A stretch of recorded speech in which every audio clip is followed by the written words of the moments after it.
Bon vendredi tout le monde, c'est votre topo des marchés en ce très beau vendredi de juillet, hein. On est le 15 juillet 2022. Pour ceux qui ne me connaissent pas, moi c'est Éric Fournier. Je suis directeur du département des grains et des commodités chez Bernard Breton Incorporé, une entreprise en Chaudière-Appalaches. Si on débute la semaine, encore une fois, on s'est pas ennuyé cette semaine, hein. Encore beaucoup de mouvements sur les marchés.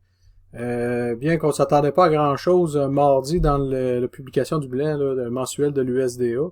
Effectivement, il n'y avait pas grand-chose, on va le regarder quand même. Ça n'a pas été nécessairement, comment je peux dire ça, un facteur très très déterminant là, dans la direction des prix, parce que c'était un rapport sans trop de surprises. Hein. La seule chose qui était nouvelle dans ce rapport-là, c'était l'application des ancrages qu'on avait eu au 30 juin.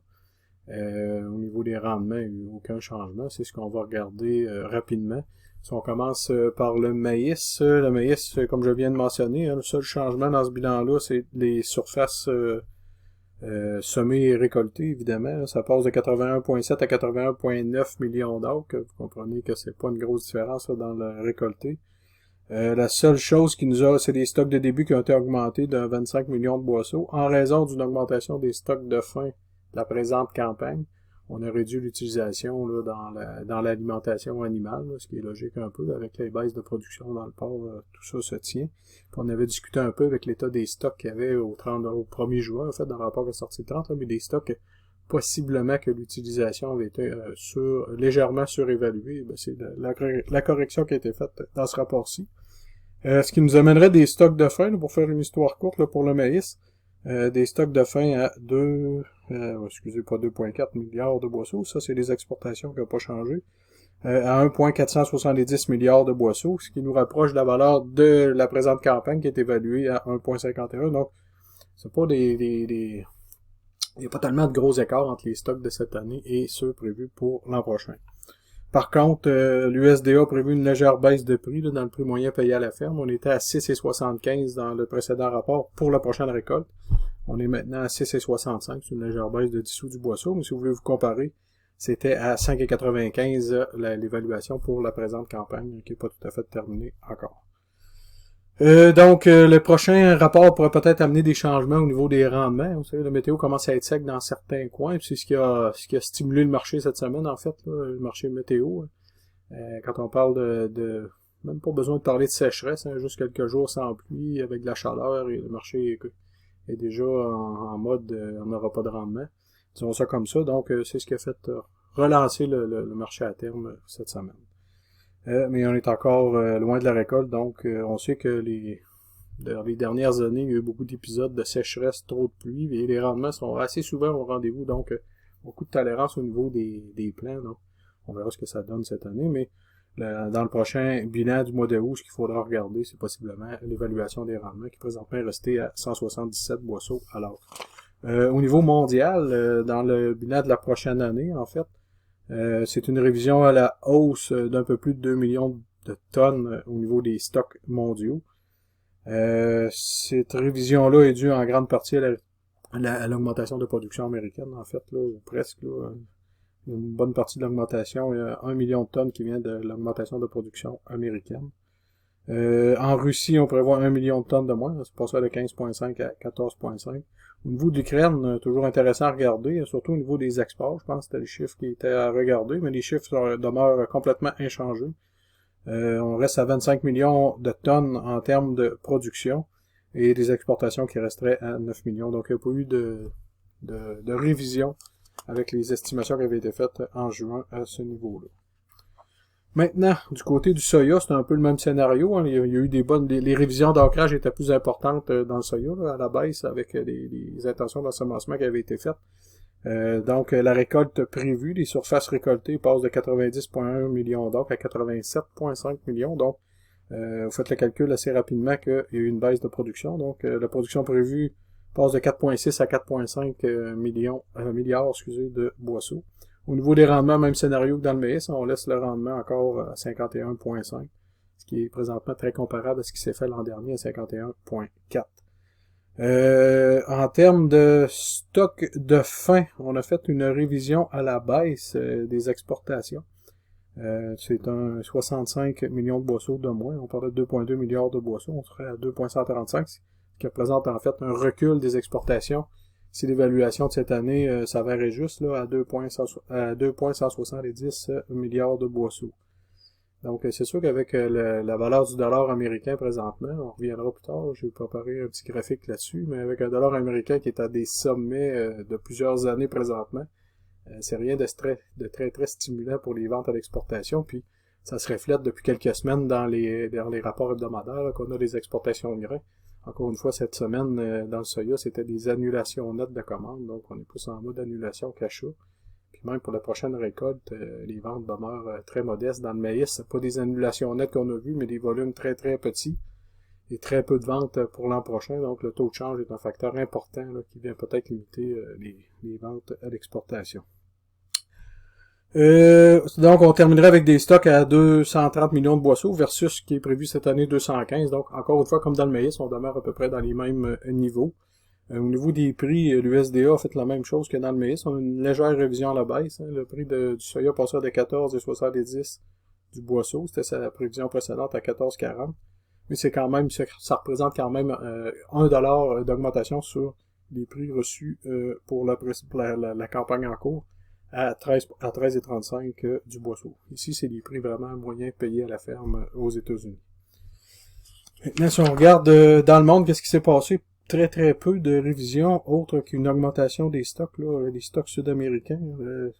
C'est pas vrai ce que je dis là, c'est qu'en Argentine, on a augmenté les stocks d'1,5 million de boisseaux, les stocks de début de la présente campagne, et au Brésil, on les a réduits à peu près dans les mêmes valeurs, donc ça annule un peu. Donc les stocks sont prévus à 99,6 millions de tonnes versus 100,4 le dernier rapport. Sinon, pour le reste, là, ça reste pratiquement inchangé. Quelques petits changements, là, mais c'est très peu important pour qu'on en parle. Côté du blé. Dans le blé, cette fois-ci, vu que la culture est plus avancée, hein, la récolte a déjà commencé, donc on se permet de faire des réajustements au niveau des rendements. Le rendement était prévu à 46,9 en juin, et maintenant prévu à 47,3. Donc, c'est une augmentation du rendement dans le blé. Les conditions de blé de printemps, à l'inverse de l'an dernier, sont excellentes. C'est plutôt le blé d'hiver où les conditions sont très très médiocres. Là. Mais dans le blé de printemps, on vit le scénario inverse de l'an dernier, là, avec des très bonnes conditions pour le blé de printemps. Donc on a une augmentation des rendements. Et l'an dernier, là, avec la sécheresse qu'on a connue dans le nord des États-Unis, les rendements étaient à 44,3. Donc on serait à 3 boisseaux à l'autre de plus de rendement dans le blé. Au niveau des ancrages, très peu de changements. C'était aussi en lien avec le rapport du 30 juin. On aurait des surfaces récoltées à 37,6 millions d'acres. Au niveau des stocks de fin, là aussi, très peu de changements. Là. Quelques changements du côté de la consommation, mais qui amèneraient des stocks quand même à 800 millions de boisseaux versus 804 de la présente campagne. Donc, que ce soit dans le maïs, dans le soya ou dans le blé, ça reste des stocks très semblables à ce qu'on a présentement. Donc, ni d'augmentation, ni de baisse. On reste dans les mêmes niveaux. Et là aussi, l'USDA a revu ses prix moyens payés à la ferme à la baisse, qui passerait de 10,50 versus sa précédente prévision à 10,75, mais c'est quand même une forte augmentation sur les prix payés cette année qui était de 7,63. Au niveau mondial, là aussi, je regarde les chiffres d'Ukraine, hein, parce qu'on parle quand on parle d'Ukraine, on pense maïs et blé. L'Ukraine, on a révisé la récolte de 2 millions de tonnes de moins, et la même chose en Union européenne. L'Union européenne, à la baisse de 2 millions, c'est les conditions très sèches qu'on a présentement, qui ont forcé l'USDA à revoir sa prévision à la baisse de 2 millions, et en Ukraine aussi. Et du côté des exportations de blé, l'USDA a laissé sa cible inchangée à 10 millions de tonnes, versus l'an dernier. Si je veux voir les chiffres, l'an dernier en Ukraine, on avait 18, donc ce serait presque 9 millions de tonnes de moins quand même là, qui seraient exportées de l'Ukraine, mais on espère encore sortir. L'USDA espère que l'Ukraine soit capable de bouger 10 millions de tonnes pour la prochaine récolte. J'ai oublié de vous montrer quelques petits graphiques en parlant, je vais revenir dans le maïs, du côté mondial. C'est toujours intéressant de voir les prix, qu'est-ce que les principaux exportateurs ont comme prix. Vous voyez ici que ça demeure, vous voyez la ligne verte en haut, c'est le maïs américain qui demeure le plus cher. On comprend assez rapidement qu'avec le taux de change actuel, il y a une bonne partie de la réponse qui se trouve là. Donc, le prix moyen à l'exportation a baissé de 20$ du côté américain, mais ça représente tout de même 318$ la tonne. Le maïs brésilien serait à 273 et le maïs de l'Argentine, excusez, c'est 273, c'est le prix de l'Argentine, et le Brésil serait à 2,83. Donc, il y a un bon écart entre le prix du maïs américain et sud-américain. Donc, maintenant, on va aller voir ici du côté du soya, en fait, du tourteau de soya. Tu sais, pour ceux qui se demandent pourquoi les bases demeurent si chères, vous voyez le prix du tourteau de soya présentement aux États-Unis pour le marché d'exportation, hein, 527 la tonne. C'est une augmentation de 27 versus le mois précédent. Tandis qu'en Argentine, on est à 476, au Brésil 483. C'est des prix qui sont assez semblables. C'est des augmentations de seulement de 3 et 7 au lieu de 27 la tonne. Et le graphique parle de lui-même. Vous voyez la ligne rouge, l'écart entre les prix du Brésil, de l'Argentine et les prix américains s'éloignent un de l'autre. Donc, pourquoi les bases sont chères présentement dans le tourteau de soya? Ben, c'est le prix de base qui demeure très très élevé versus ce qui se fait ailleurs.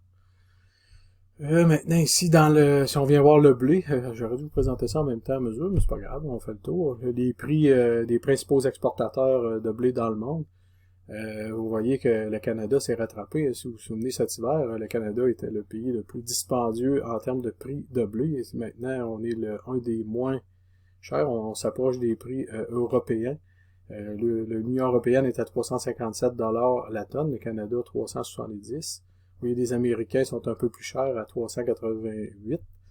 Vient ensuite l'Australie à 403 et finalement l'Argentine à 433. Cette fois-ci, le marché de l'Argentine est hors compétition, disons ça comme ça, là, en termes de prix, versus le marché international. Donc le Canada, le blé canadien, avec la récolte qui approche, demeure très compétitif présentement pour le marché d'exportation. Maintenant, si on change de répertoire, hein, on s'en va du côté du port. Je vais sortir une petite note ici. Dans le port, on avait le rapport ici. Attendez un petit peu, j'ai oublié. On va finir le grain avant de commencer le port. Désolé pour le ménage un peu. On va regarder graphiquement qu'est-ce que ça nous donne. Ici, je suis sorti le graphique du mois de décembre. C'est le maïs de décembre, en fait. Vous voyez, on est à 6 et 5. Est-ce qu'il y a une tendance à la hausse ou la baisse? Vous voyez que la baisse a été très très importante là, au cours des dernières semaines. On voit que les deux derniers bas qu'on a, le deuxième bas était plus haut. Est-ce que c'est le début de quelque chose? On verra. Vous voyez que le RSI a envie de se redresser. Ce sera à suivre dans les prochaines semaines. Si on va voir les indicateurs techniques proprement dit, qu'est-ce que ça nous donne? On est quand même en mode achat. Vous voyez que certains commencent à être neutres. Au niveau des oscillateurs, la tendance est vraiment neutre. Au niveau des moyennes mobiles, c'est des fortes ventes. Les moyennes mobiles nous indiquent encore des fortes ventes, mais je pense que ça commence à se redresser. Vous voyez, au total, on a 13 indicateurs qui nous disent de vendre, un 10 qui sont au neutre et un 3 acheté. On verra dans la suite des choses, mais ça ressemble à ça pour le moment. On va aller voir notre soya de récolte, soya de novembre. Hein. Vous voyez, là aussi, il y a eu des très très fortes baisses. Le prix a envie de se stabiliser un peu cette semaine. Là. Ça a arrêté de reculer.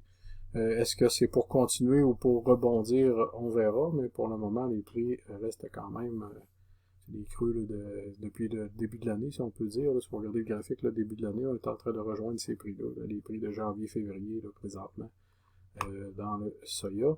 Et si on va voir nos indicateurs techniques, ça risque de ressembler un peu au maïs. Vous voyez, on a beaucoup plus d'indicateurs qui sont encore en mode vente. Là aussi, les moyennes mobiles, c'est très clair comme signal. Hein, c'est beaucoup de ventes. Donc, le rebond va peut-être être plus difficile de ce côté-là.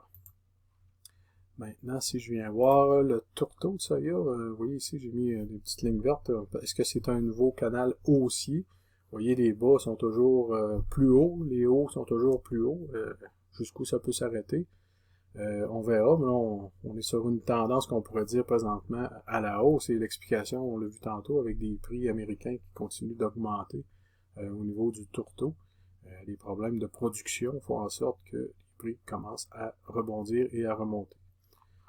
Au niveau technique, qu'est-ce que ça nous donne? Au niveau technique, vous voyez ici, on est encore en mode, ici les moyennes mobiles, autant dans le soya que ça nous disait de vendre, mais on a exactement le même nombre, mais en mode achat présentement. Et les oscillateurs, ça demeure quand même neutre. Donc, en résumé, on a beaucoup plus d'indicateurs de neutre à acheter. Donc, on est en mode achat présentement dans le tourteau. Donc, le momentum reste positif pour le tourteau. Donc, ça peut signifier encore des hausses de prix à venir dans les prochains jours, prochaines semaines. Par contre, vous voyez que si on reste dans ce canal-là, il y a de la place à redescendre peut-être autour de 415 pour rebondir, pour remonter encore peut-être plus haut après. Donc, ça ne veut pas dire que les prix ne redescendront pas de quelques dollars, mais si on reste dans ce canal-là, ça peut quand même continuer à augmenter sur une plus longue période. Maintenant, si on va voir notre blé, le prix du blé, lui, où la chute c'est pas terminée. Ici, vous voyez que ça continue à descendre, ça descend et ça descend. On est revenu dans les prix, en fait, qu'on avait avant le déclenchement de la guerre en Ukraine, là, qui a créé toute une spéculation autour des approvisionnements mondiaux. Je pense que la poussière est en train de retomber là-dessus. Puis on se rend compte qu'on va possiblement être capable d'avoir des approvisionnements corrects qui ne créeront pas nécessairement de pénurie, même s'il y a des problèmes à expédier les grains de l'Ukraine et que la récolte n'est pas complète non plus, on l'a vu tantôt. Ce que je disais ce matin, c'est que l'Ukraine, on prévoit, il y aurait 25% de baisse là, de surface ensemencée présentement là, en Ukraine en raison de la guerre. Donc, il reste quand même 75% des champs qui ont été ensemencés.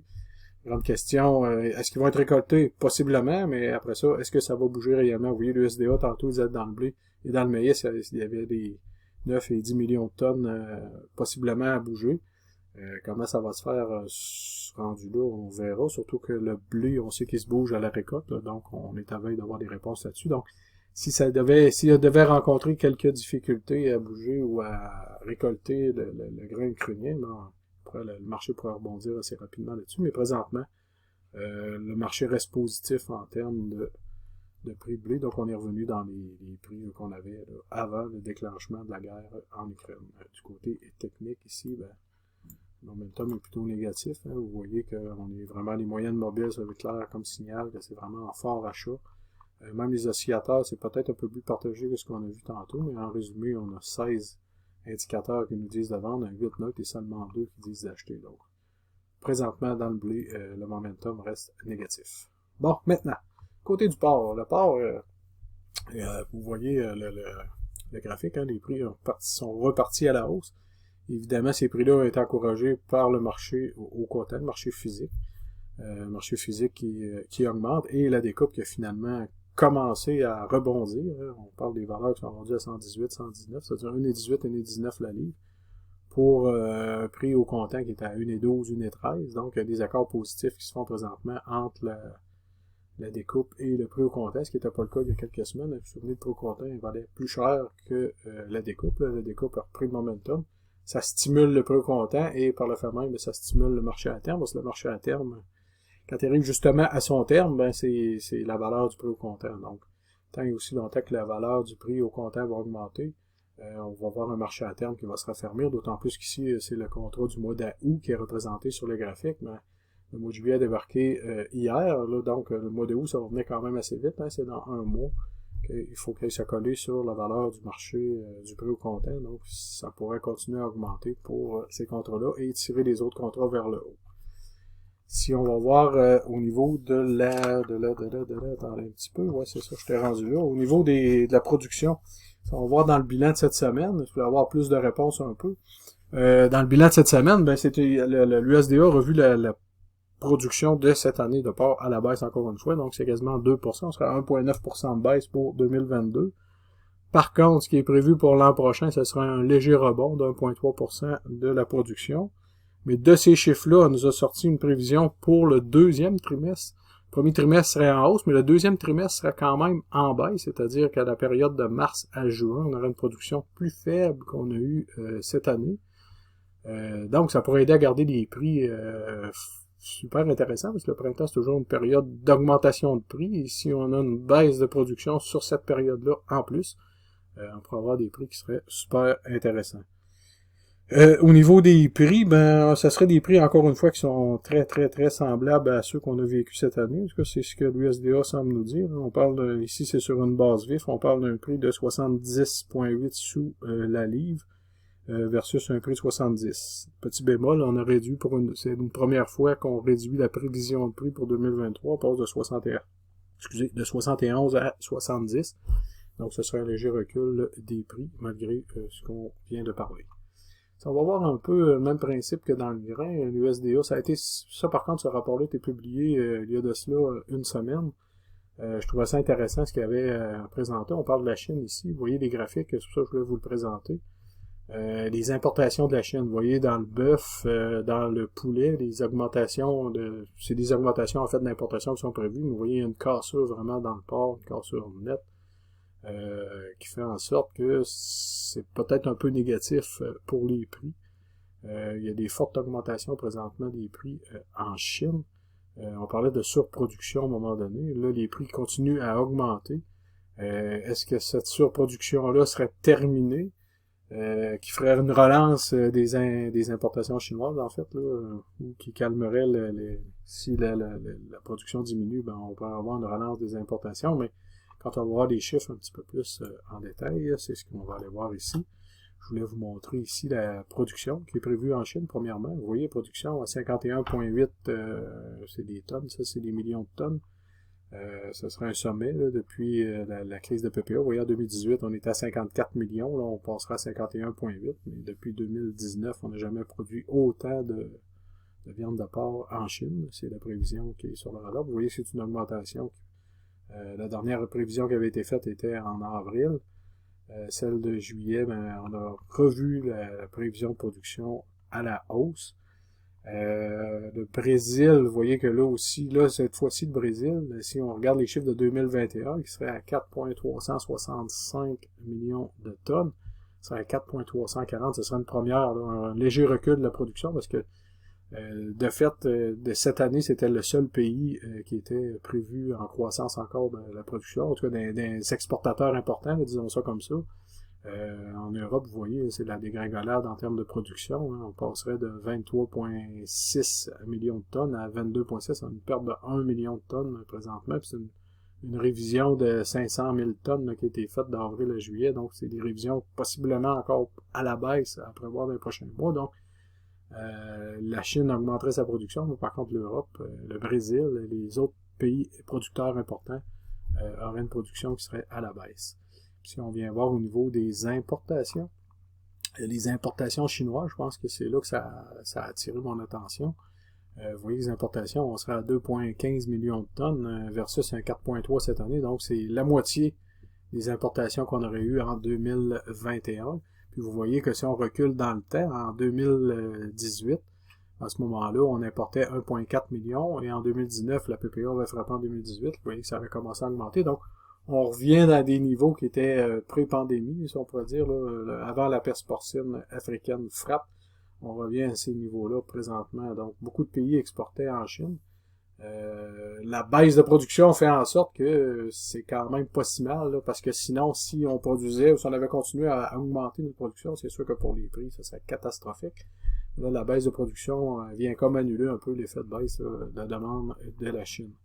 Et au niveau des exportations, ben, vous voyez l'Union européenne, hein, les baisses, c'est pas surprenant, avec une production en baisse, on serait seulement à 3,8 millions de tonnes. Et en avril, on parlait de 4,7 pour 2022, donc on a réduit de presque 1 million de tonnes la prévision d'exportation du marché européen. L'Italie est maintenant frappée, on a plusieurs pays qui sont frappés par le PPA, hein. On a l'Allemagne l'an dernier, l'Italie. Là, on parlait que c'était proche de la frontière française. La France, peut-être, question de temps avant que ça rentre en France. Si ça devait arriver en Espagne, ça serait vraiment la catastrophe là, pour le marché européen, parce que l'Espagne est présentement le principal exportateur de porc européen. On avait l'Allemagne et l'Espagne. L'Allemagne, ben, les portes sont fermées, donc il ne reste plus que l'Espagne. Donc, à souhaiter que ça n'arrive pas pour le marché européen, mais quand même, c'est un risque qui peut arriver. Maintenant, devise, je m'étire, on est rendu à 24 minutes. Désolé, c'est pour ceux qui trouvent ça trop long. Hein. Je parle, puis je regarde pas le temps passer. Devise, le dollar canadien cette semaine, ouch et re-ouch et aïe aïe, disons ça comme ça. Hein. La Banque du Canada a relevé ses taux de 1%. Le marché a regardé ça, a fait, oh, c'est pas grave. Le dollar a continué à reculer. Hein. C'est l'incertitude présentement face à la croissance économique. Hein. On parle de plus en plus de récession. Le marché est pas en mode panique, mais je vous dirais que présentement, il est en mode très, très craintif, ce qui fait en sorte que le dollar américain est complètement explosé. Hein, c'est la valeur refuge présentement numéro 1. La valeur du dollar américain, je vous ai sorti un petit graphique ici, c'est l'index du dollar US, là, c'est la valeur du dollar américain versus un panier de devises. Moi, j'ai reculé ici on recule jusqu'en 1985. La dernière fois où l'index dollar américain avait été aussi fort, ben, c'est à l'éclatement de la bulle, si vous vous souvenez, la bulle technologique. La bulle de l'an 2000, si on peut dire ça comme ça, hein, tout ce qui était les compagnies web, là, ça avait été une explosion, le crash total. Donc, il y avait eu une grosse incertitude sur les marchés et le dollar américain était devenu la valeur refuge. Et c'est à ce moment-là que l'index, mais sinon, au cours des 20 dernières années, le dollar américain n'a jamais été aussi fort. Et j'ai Simon Briard cette semaine qui avait mis sur Twitter, que je salue en passant. Je m'étais pas arrêté à ça, parce que c'est pas une valeur que je regarde nécessairement beaucoup, mais la parité avec l'euro, c'est un fait assez rare. Normalement, on tourne plus autour de 1,15, 1,20. Là. Et là, on est rendu à parité. Donc, dollar américain très, très fort. Ce que ça signifie, c'est que problème d'exportation pour les Américains, ça vaut dans la viande, ça vaut dans le grain, ça va valoir partout. Un dollar américain fort va limiter les exportations. Donc, ça pourrait devenir un facteur négatif pour les marchés à terme, en fait, là, que ce soit dans le porc, dans le maïs, dans le soya, là, les grains qui sont exportés, même dans le blé, là, on exporte aussi du blé. Donc, ça fait augmenter les prix, en fait, là, pour les acheteurs. Donc, il y a d'autres marchés qui deviennent plus compétitifs, qui normalement ne l'étaient pas, mais qui peuvent le devenir avec un dollar américain aussi fort. Donc, ça aussi, ça met de la pression là, sur les marchés à terme présentement, là, dans les commodités. Donc, ça compléterait, hein, je vais vous laisser avec ça. Et 26 minutes, c'est mon record. Désolé encore une fois pour ceux qui trouvent que c'est trop long. J'avais beaucoup de choses à dire aujourd'hui. Hein, quand tu sors des rapports comme ça, c'est ça. Sur ce, ben, j'espère que ça vous a plu. Encore une fois, si vous avez des questions, des commentaires, hein, vous pouvez m'écrire au fournier@bernardbreton.com. Et sur ça, je vous souhaite il annonce très beau en fin de semaine, donc profitez-en et je vous souhaite une très belle fin de semaine. Merci, bonjour.